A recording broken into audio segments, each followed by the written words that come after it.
Hello everyone, good morning, and welcome to today's session about phishing campaigns amid COVID-19 and how to avoid them.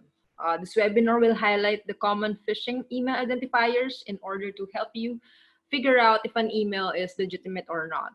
My name is Jamie Hipolito from Trend Micro Research, and I'll be your host for this morning. So this webinar is actually the first of a series of sessions where Trend Micro's as part of Trend Micro's effort to help students and the academe prepare for the future of work. So before we start, just some reminders. This webinar will be recorded. It will be archived and hosted under the Trend Micro Philippines Careers website if we do an online webinar. Should you have any questions, you may send them to the panelists or use the Q&A button at the bottom of your screen to submit your questions. We will try to answer them right after the presentation. If you'd also like to speak, you may raise your hand so that we can unmute you and give you the opportunity to say, whatever you have in mind. So before we proceed, we'd like to begin our session with a check-in question. Just to get ourselves familiar with the rest of the audience we're sharing this morning with. So if you look at your screen, you will see in a while a pop-up window with the poll question. So you'll see it. So the question for today is, who among you use any of these communication mediums or activities online? So please click on whichever applies to you. You may choose more than one option. So we'll give you guys several seconds to give your answer.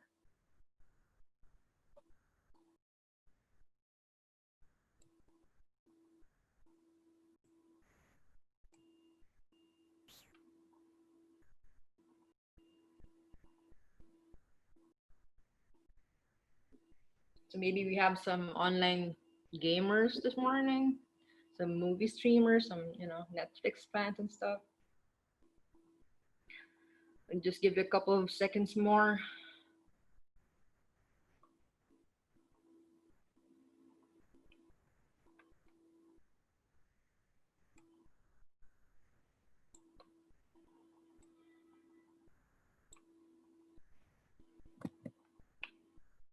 Okay, checking the results now. So it looks like everyone's pretty much using everything. But all of our attendees are using email.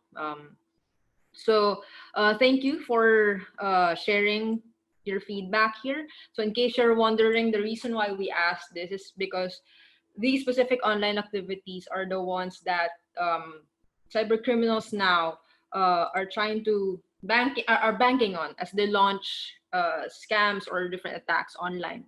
So how they attack people and how you can avoid being a victim of these scams is our main agenda for today's session. So without further ado, I'd like to introduce our speaker for today. Ms. Lala Manley is a senior researcher from Trend Micro Research. She's been with the company for 13 years now, and she graduated Bachelor of Science in Mathematics in Pamantasan ng Lungsod ng Maynila. Lala specializes on email threat analysis and machine learning. So for today, to talk to us about phishing campaigns during the COVID-19 pandemic, Ms. Lala Manley.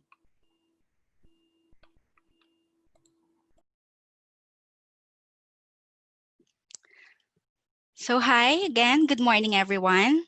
My name is Lala and I'm a senior researcher from Trend Micro. So today's webinar topic is phishing campaigns amid COVID-19 pandemic and how to avoid them. So in this presentation, I'll be covering the following. First, I'll be discussing what is phishing and how you may be able to identify phishing. And then I'll present to you samples of the recent phishing campaigns that Trend Micro has encountered. And lastly, I'll be sharing tips on how you may avoid being victimized by these malicious online activities. So let's start. So what is phishing? Perhaps many of you have already heard this term. It is actually derived from the word fishing, because the main idea is to fish for information. It is a form of identity theft in which a scammer uses an authentic-looking message from a legitimate business to trick recipients into giving out sensitive personal information. So normally, these messages will urge recipients to click on a link to update their profile or carry out some transaction. But the link will then take the victim to a fake website where your personal information or your financial information, like your username, your password, or credit card details, when entered, will be sent to the scammer. So now let's talk about how you can spot a phishing attack. So when you are reviewing your emails or checking websites, these are the indicators that will equip you with the right knowledge to avoid getting victimized. First and the most common is generic greetings. So legitimate companies will usually address you or call you by your name. So if you see some greetings like dear member, dear account holder, and for this example, hello, dear Sandra's customer or greetings, flag it as suspicious. And then there's fake email addresses. So many of us don't ever look at the email addresses when reading emails. But it is very important to look at the email address and not just the sender. Because remember that legitimate companies will not contact you using an address that is not related to their organization. Just like on this example where the email came from PayPal and the other sample is from Banco de Oro, but the email addresses that they use is not related to their company. And then following that is asking for payment or donation.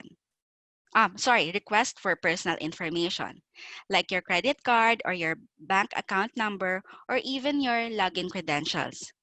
You have to keep an eye out for emails requesting you to confirm personal information, like your username or your email ID and password, and you should never provide such. And if by any chance you think that there's a possibility that the email is genuine, you should research online and contact the organization directly. Next to that is asking for payment or donation. Now, this is very common now for COVID-19 related phishing. Emails requesting a payment via bank transfer or like GCash, if you're familiar with that, Paymaya, or even virtual currency are most likely phishing. So if you receive such emails, take extra time to evaluate the message if it is legitimate or not.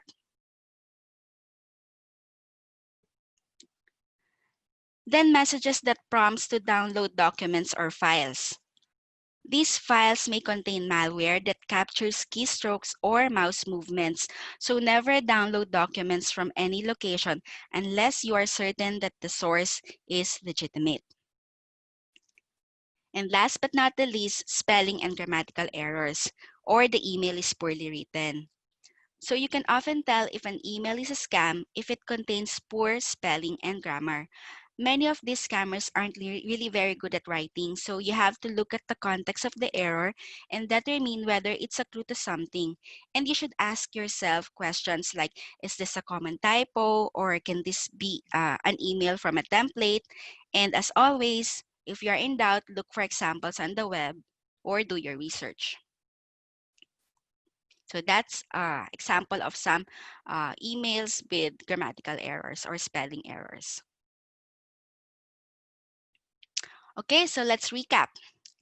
I'll be showing you a phishing email, and I'd like everyone to please check and examine the email sample and see how many phishing indicators you can spot.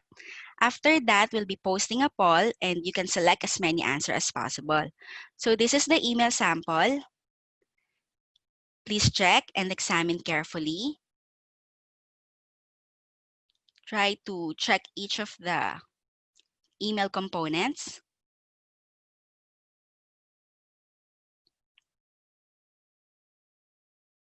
And let's start with the poll question.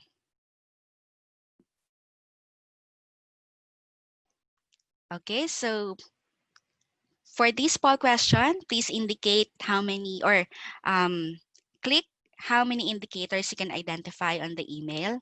You can click as many choices as you want. We'll give you enough time to answer.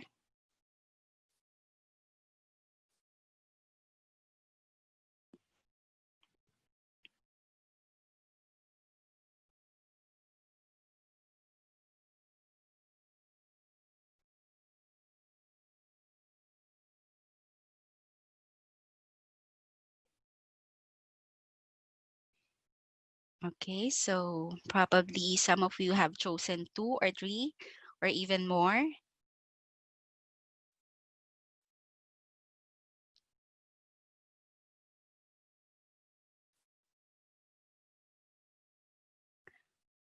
Okay, so let's show the result. Okay, that's very nice to know that some of you has indicated more than 3. Um, and majority has chosen the spelling and grammar error, which is correct. So let's review. So it's good to know that majority was able to identify and the phishing indicators. And for this example, this one shows a fake sender by using a free email address. So notice that it pretends to come from finance, but the email address is a free email service from gmail.com. And it uses a generic greeting, dear staff. And it has a link to download the file. And it has a sense of urgency prompting the recipient of the email to act fast, just within 48 hours. And of course, some spelling and grammar errors. Okay, so thank you everyone for participating in the poll. I hope by now it will be easier for everyone to identify a phishing attack and will now know if you receive one. So with that, let me now walk you through some of the recent phishing attacks that is COVID-19 crisis related.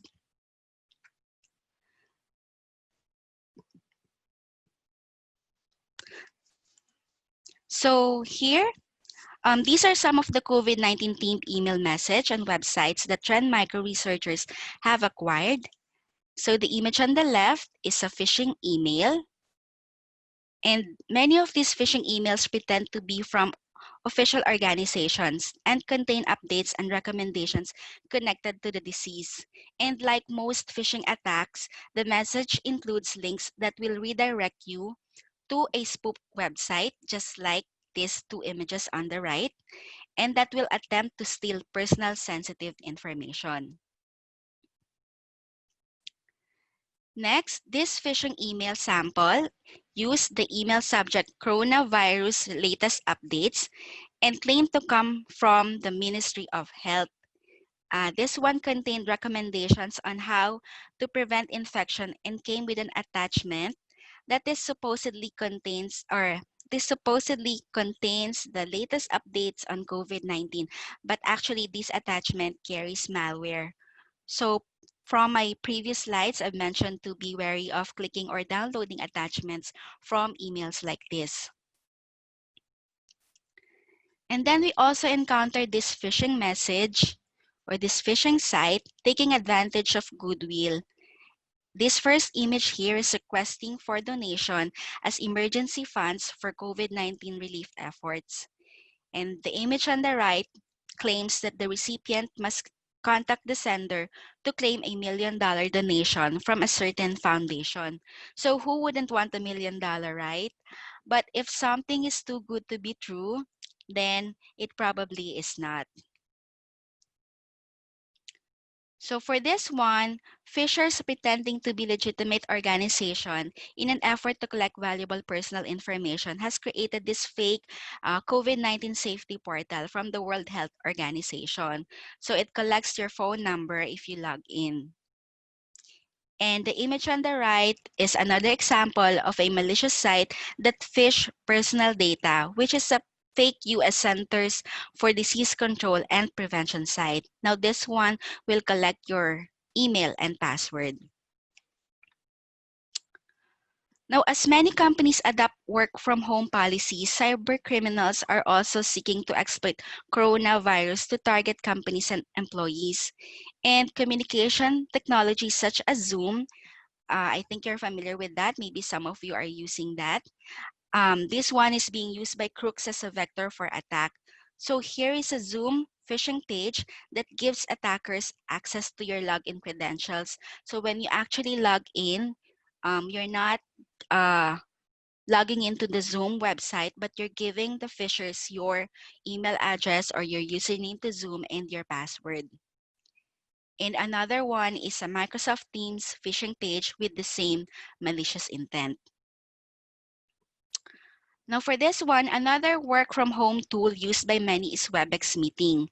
WebEx, like Zoom, is an online video conferencing tool that allows virtual meeting with other people.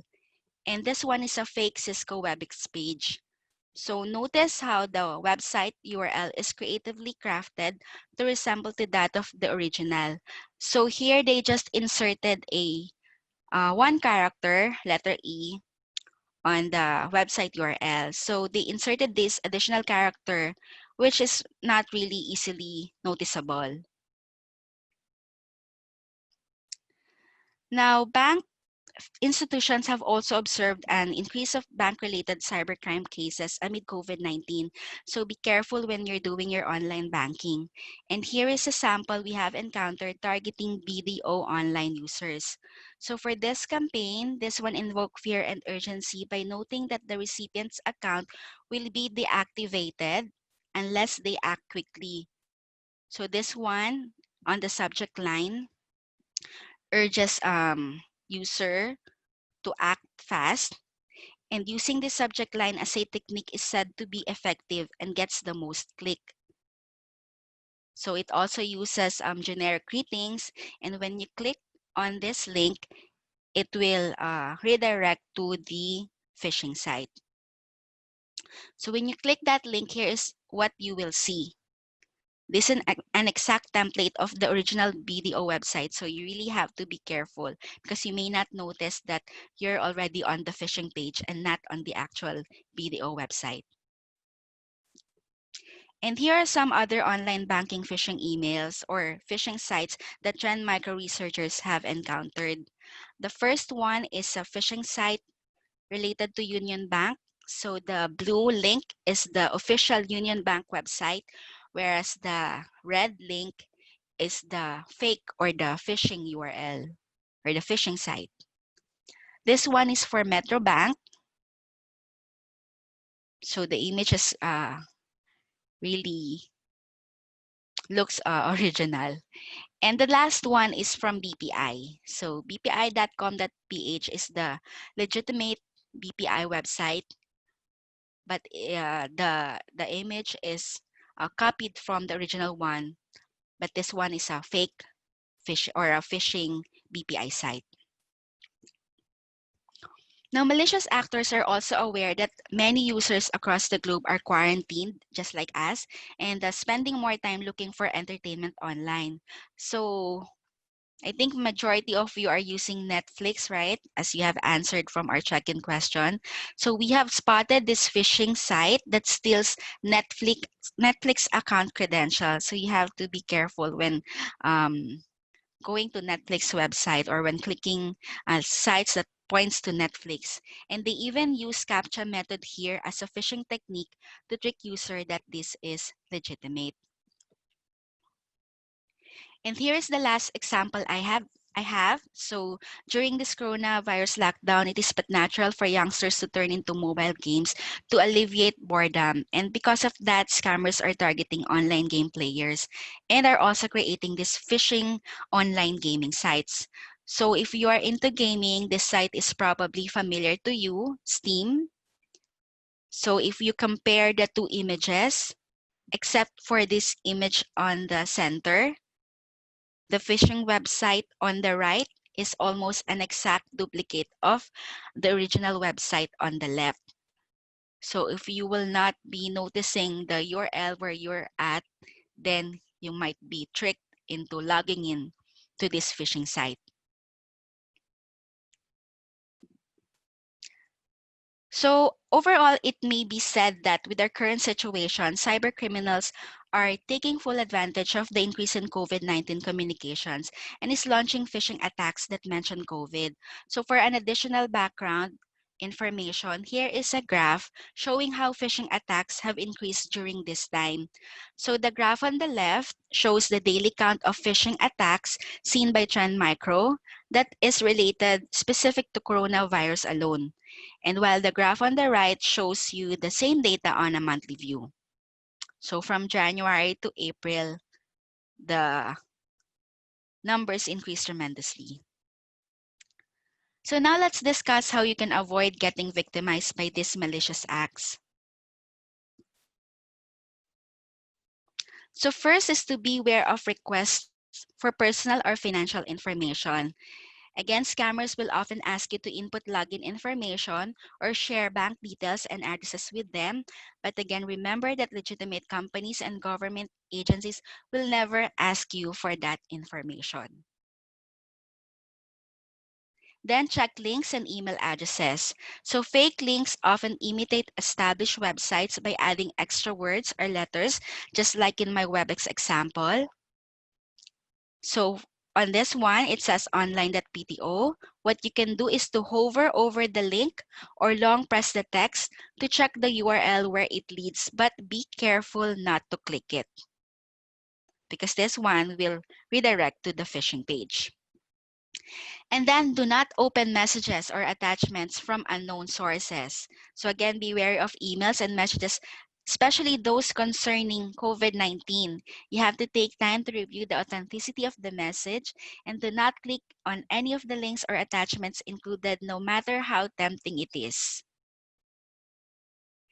And then review and confirm information from trusted sources and websites.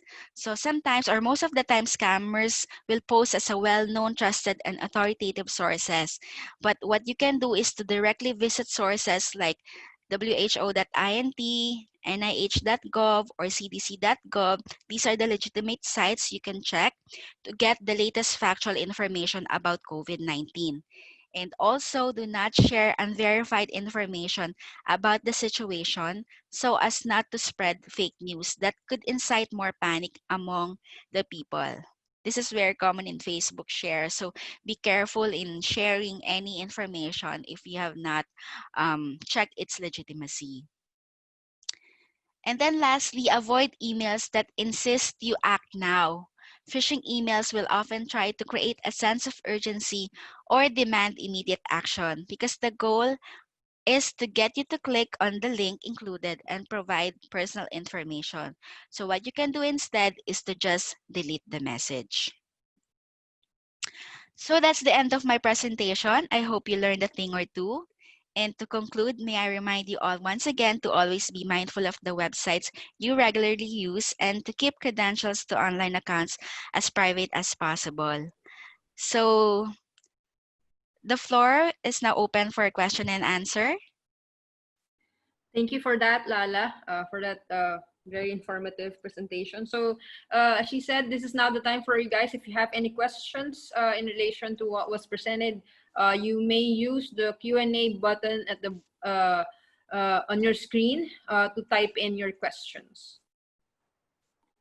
We'll just wait for, well, I think we now have a couple of questions. So we did get one earlier regarding having a copy of the presentation that was that Lala used to share.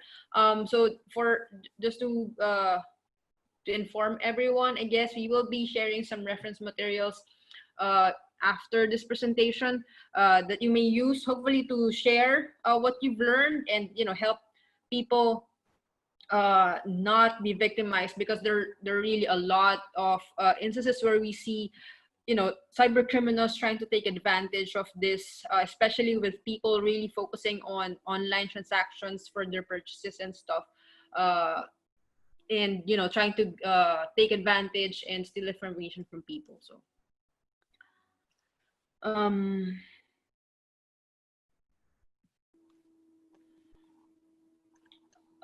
by the way, apart from Lala and I, for at least for this Q&A session, we have some people also from some also experts from Trend Micro Research who are part of our panel. They might answer some of your questions through the Q&A panel, so you can check also for their responses there.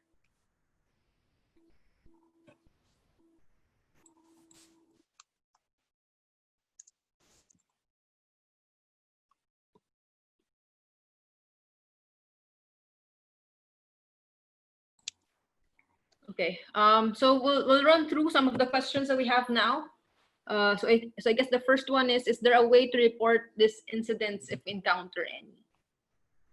Lala, do you have any insights for this one? Oh, well, you can always contact Trend Micro, or you can send an email to support@trendmicro.com. And you can always use Trend Micro Tools as well, wherein you can report phishing sites or scams or spam messages that you have encountered when opening or checking your emails.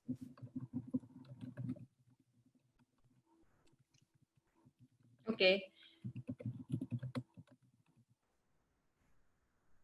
Thank you for that, Lala. And I think there are also other ways, right? Like there are, I think there are organizations that, you know, accept like URL submissions from people if they'd like to report a phishing website. But generally, yeah, I think the best way would be to to report this to your security provider, or well, in this case, Trend Micro.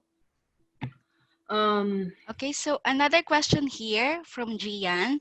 How do these scammers acquire a lot of email addresses? So that's a very good question. Actually, phishers uses some tools like phishing kits to acquire email addresses unknowingly from those possible recipients. And sometimes they would also use honeypots to collect active email addresses, and that's how they would send or blast their phishing attacks to possible targets.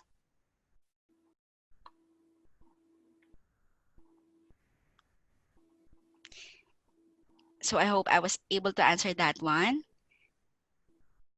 Another question here is, let me check.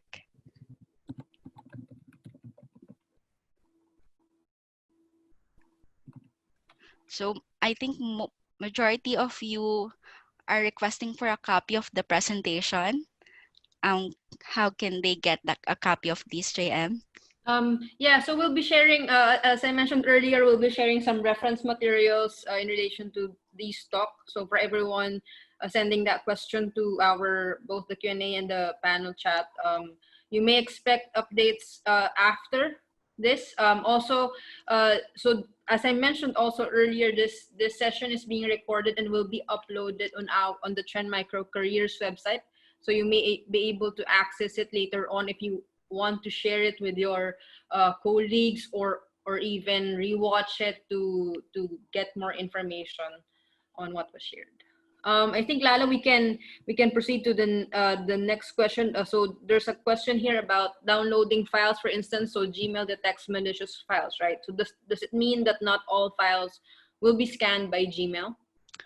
I'm not really familiar with how Gmail does its scanning, but with our tool, with what the Trend Micro tool does is to scan the email, the content, the URLs, the file attachments, and of course, if a malicious content is detected, then it gets quarantined or it gets deleted depending on how you have set up your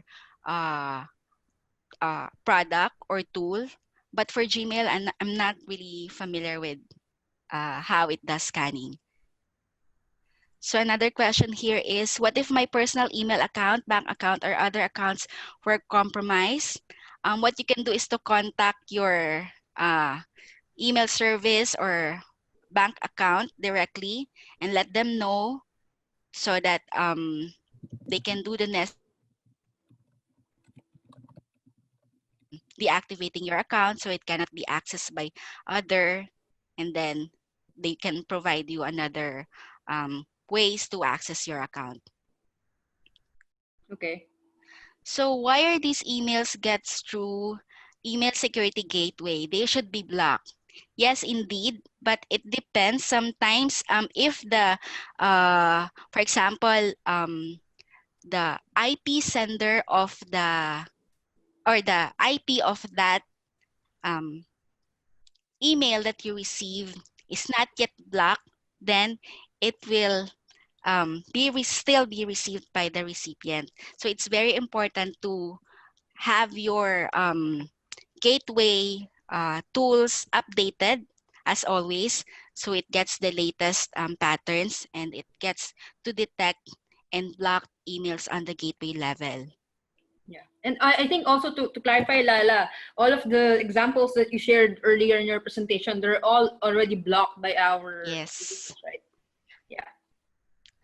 So here, what age group is most vulnerable to phishing attacks?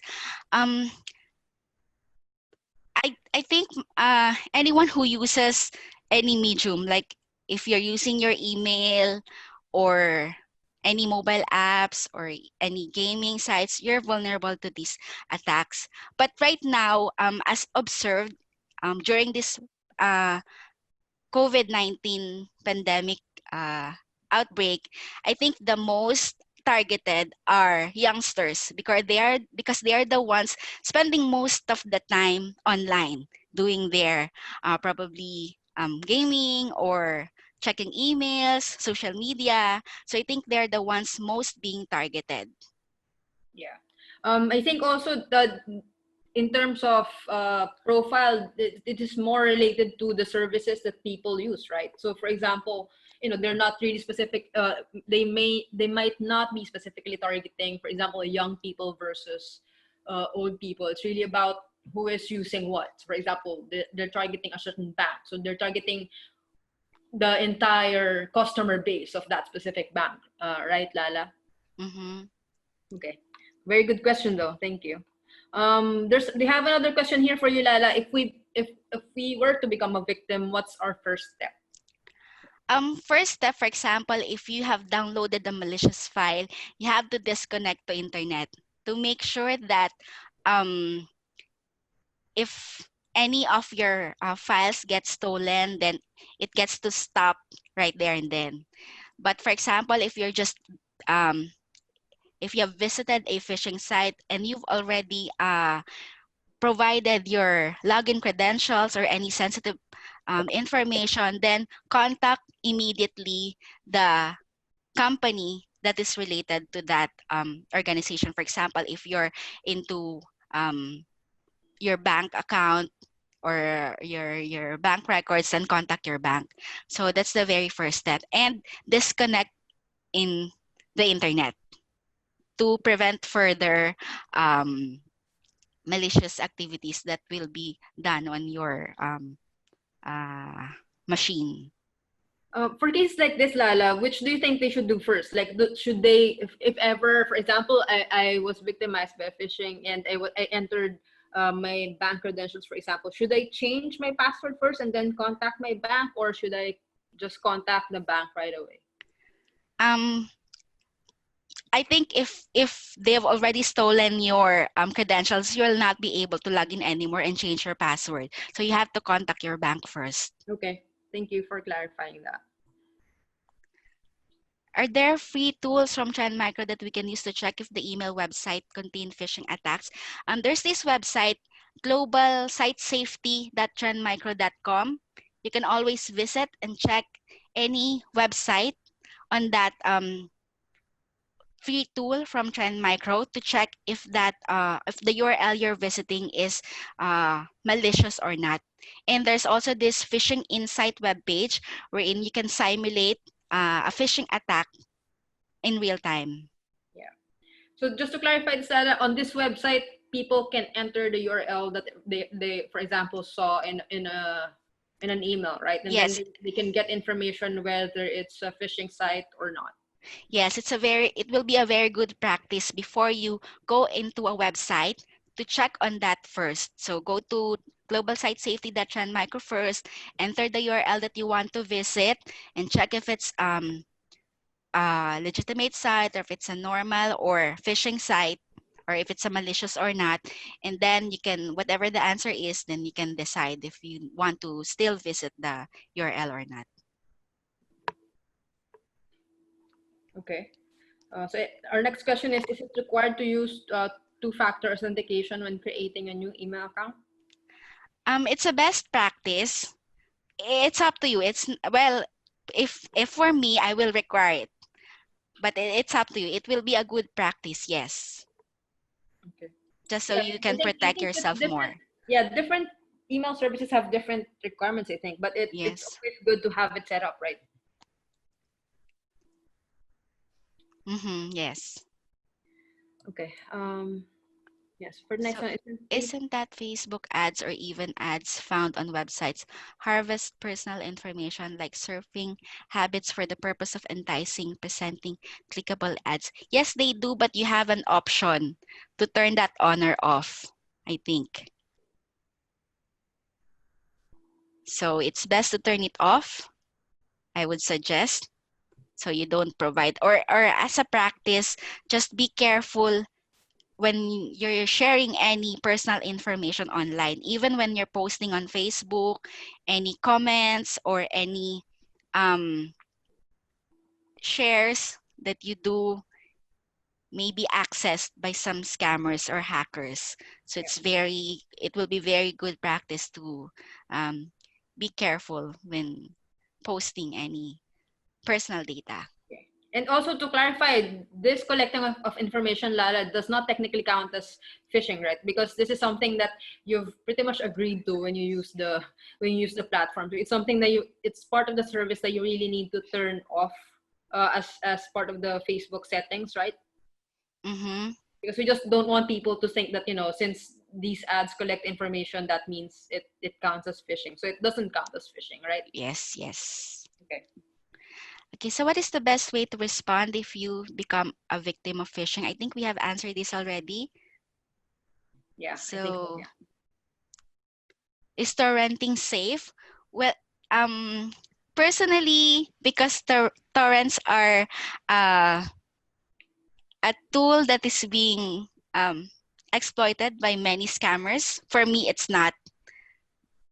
So, majority or many malicious files can be downloaded on these torrent sites. So when you decide to use torrents, maybe you have to use other tools that can protect you, like malware scanning tools or any other tools that can protect you. Yeah, and I think Lala, correct me if I'm wrong. So torrenting is really originally for peer-to-peer sharing of files, right? But unfortunately, Yes. it's now being used for non-legal activities such as sharing Exactly. piracy and stuff like that, which is really dangerous because, as you said, you don't really know what kind of file you're downloading into your system when you use it. So I guess it's not really advisable to use it because there's so much risk in it, and you might not know, you might expect that you're downloading something, but you're actually downloading malware, right? Yes. Okay. So yeah, let's So just here, what should one do if one were not able to recognize that the email is phishing email? Is there a way to destroy the info or data sent to these phishing emails? I think once the scammer gets access to your personal data, they already have it. So unfortunately, you cannot do anything. You just have to act right away on how to further protect you, like changing your password or contacting your bank, for example. But once they get a hold of your personal information, they already have it. So it's just up to them on what do they do with your personal info. So that's why it's very important to equip yourself with this knowledge that, well, knowing is one thing, but protecting you by using other tools is another. So you have to get educated and then use tools to protect you online. So just curious though, were there any instances of phishers successfully hijacked websites of legitimate organizations for their phishing campaigns? I think there's one. There are instances, but I haven't heard of any local site. Yeah, I think there's one from BDO. I've encountered this, and BPI, like maybe a few months ago, wherein supposedly scammers were able to get a hold of some personal information of the site. So what the BPI did is just to um, take down their site for a few. I think I'm not sure if it was days or hours to fix everything. Yeah. I think these types of instances are really rare though. Di ba, Lala? Yeah, Say, I think these banks really build their websites so that it will be almost impossible for an attacker to do it. And I think that's also why phishing sites exist. That's why we have a lot of fake websites that are posing as the real ones, because it's almost impossible for them to get to the real one and get the information. So they're setting up fake ones and trying to fool people. okay. So are all devices prone to those phishing activities? I'd say yes. So it doesn't matter if you're in your desktop or if you're using mobile phones, if your mobile phones or your desktop, if you're not really careful, then you can be victimized. Yeah. And I think this is really because I think part of also why phishing is effective is because it's not technically attacking the device, right? It's more the person using the device. So like if they are, if they are fooled into entering the information, it doesn't really matter if you're using a laptop or a phone. Exactly. And they can use multiple vectors, like they can use email to send your phishing message. They can even use a text message or a website. So they use multiple vectors. So it doesn't matter what device are you using.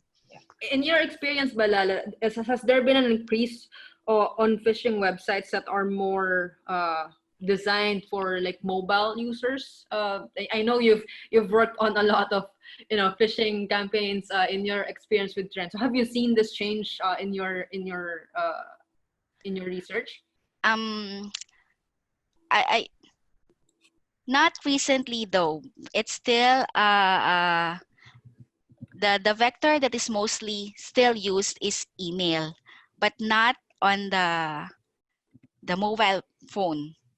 Probably because not everyone uses mobile. I'm not sure if that's the thinking of the scammers in checking their emails.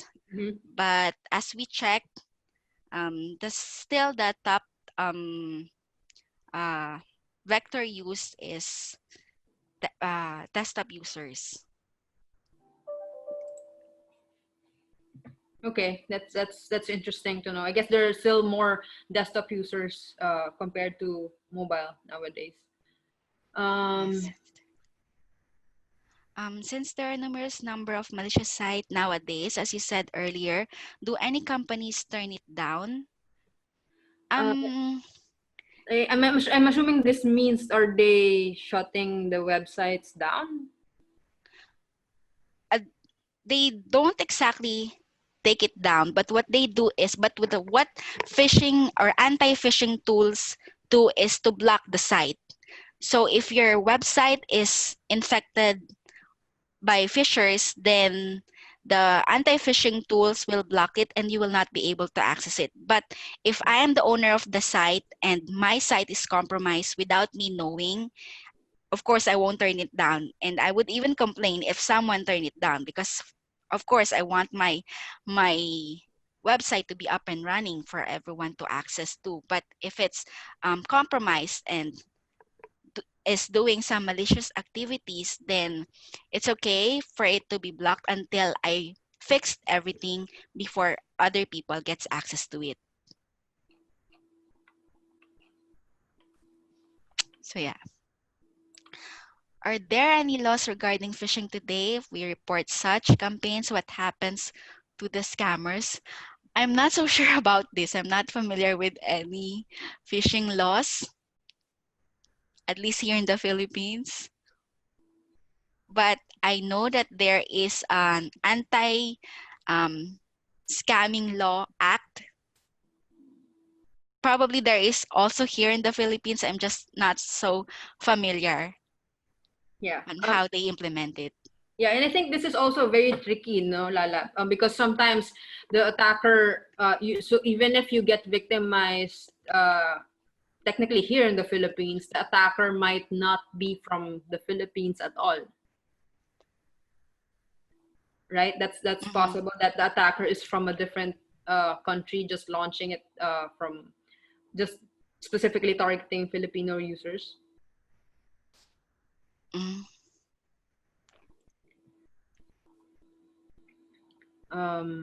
Yeah, so I guess we can proceed to the next question. So is using Zoom already safe for Safe to use? use. So this is not technically part of our presentation, but I think uh, in terms of using Zoom, I think Zoom has been, so there have been an increase on uh, reports of security issues concerning Zoom. I think that's also brought on by the fact that a lot of people are using Zoom now as compared to before COVID-19. But I think Zoom has been working continuously on updating their app to make sure that it's safe. Um, if if you would take the time, we actually did publish a couple of materials that would let you know how you can keep yourself still secure in using Zoom. We can share that also after this presentation, and also it also would also help to keep your Zoom app updated. So if you have it installed uh, in your computer, for example, you have to make sure it's always updated, because they're always issuing updates to make sure that all of the security issues are addressed. Okay. Next one. How will I know that my email account has been phished? For this one, I think you're asking how will you know if your email address or account has been compromised? Well, if you're receiving phishing messages or spam messages, then it probably is. But if you're asking if how will you know how scammers have gotten hold of your email ID, users or password, then I think you will just know if you have visited any suspicious website. You will not know until they use it and they have locked your account. Yeah, so good morning. Aside from built-in antivirus or malware protection system on any laptop or PCs, is there a tool that can detect files with malware and alarm the user to do not download the file? What other tools can you use? Uh, I think for this, it's you will really depend on your anti-malware system, right? Aside from that, uh, the other tool pretty much you have is really knowing the best practice, and trying to not put yourself at risk by visiting uh, suspicious websites. mhm. Okay, so there's another question. Are there any free tools that can prevent phishing attacks? As I've mentioned, you can visit or you can use the tool from Trend Micro Global Site Safety to check for any phishing URLs. And is it safer to use a mobile app rather than logging into their websites? So again, it doesn't matter what medium you use, because scammers use multiple vectors. They can gain access of your accounts if you're not careful. So how do I know if my email is already compromised? I think we've seen this and answered this question. So I'll proceed in the next. Is there a case that the phishers have entered their phishing scam to make it look extra legit or real? Is there other ways to find out it is fake, or the one you have presented is enough? I think the one I presented is enough. Those are the majority or the most common phishing indicators that you can expect from an email or from a phishing website. But of course, phishers will always be creative and they will do whatever they can to make their activities look legitimate. So again, you have to be very careful and check the legitimacy of the site first that you're visiting or the content of the email that you have received before communicating with the sender. And I think, Lala, the one key item also here is to make sure that you have security solutions in place, right? Because Exactly. if you have one installed in your system, then for most of it, the phishing sites are automatically blocked. And you won't be able to check them. So if ever you see anything that might be something that's a very new phishing website, so that's the point when people need to be really careful. So just before we proceed, Lala, no, thank you for answering all of these questions, and we're still getting a lot. Unfortunately, we're actually on overtime already, so we will be answering maybe the last. We'll choose maybe 3 questions from our list now. For the rest who did put in a question on our Q&A, we will try to group everything and then send out our responses maybe through our Facebook page.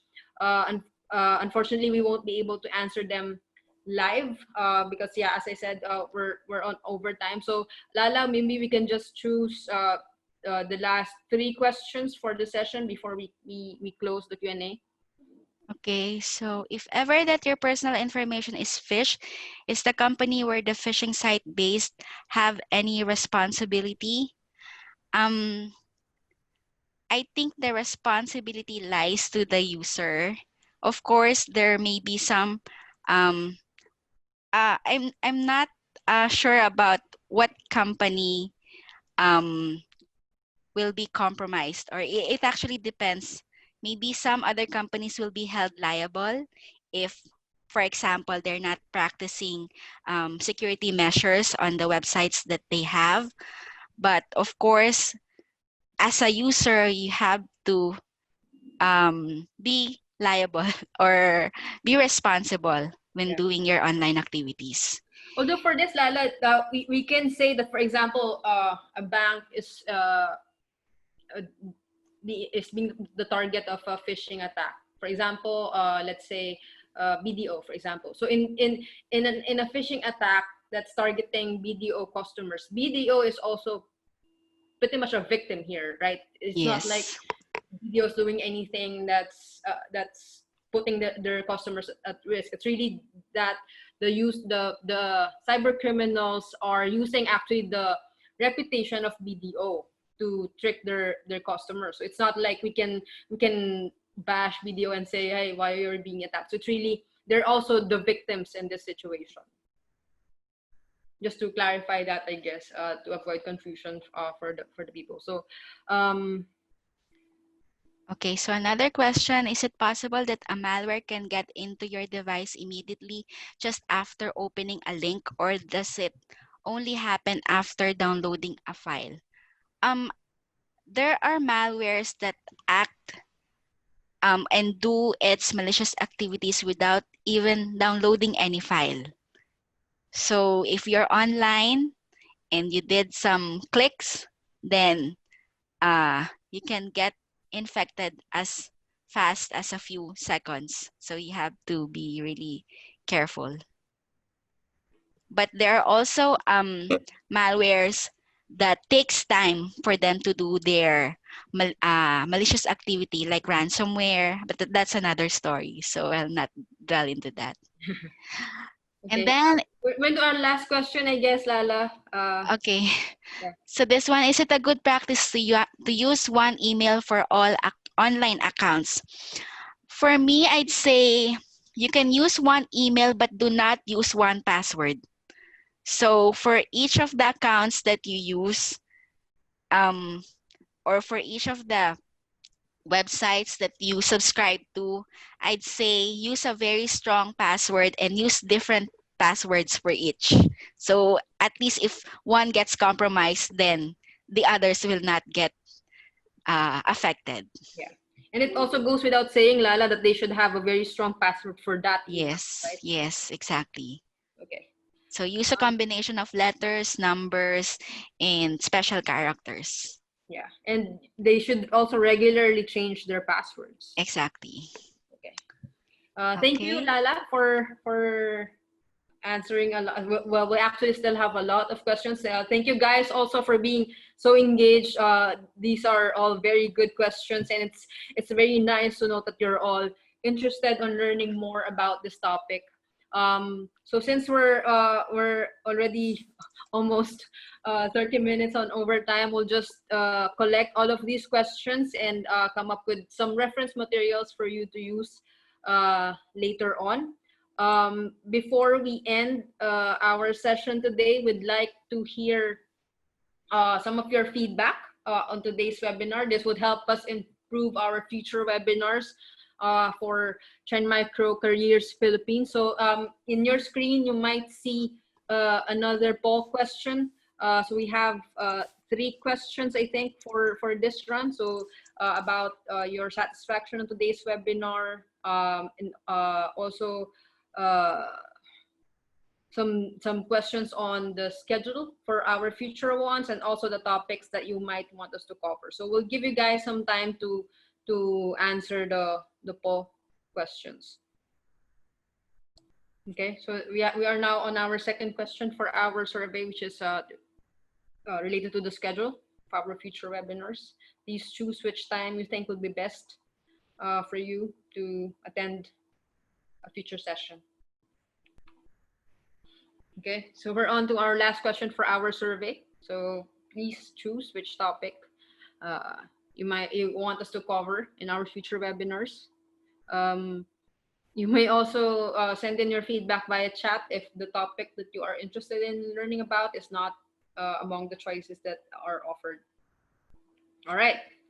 That's it. So thank you everyone for sharing your morning with us. We hope that you learned a lot. Please stay tuned for announcements on our future sessions through our Trend Micro Careers page. You may like the page if you haven't, so that you will get timely updates. And yeah, please stay safe, stay healthy. Thank you guys.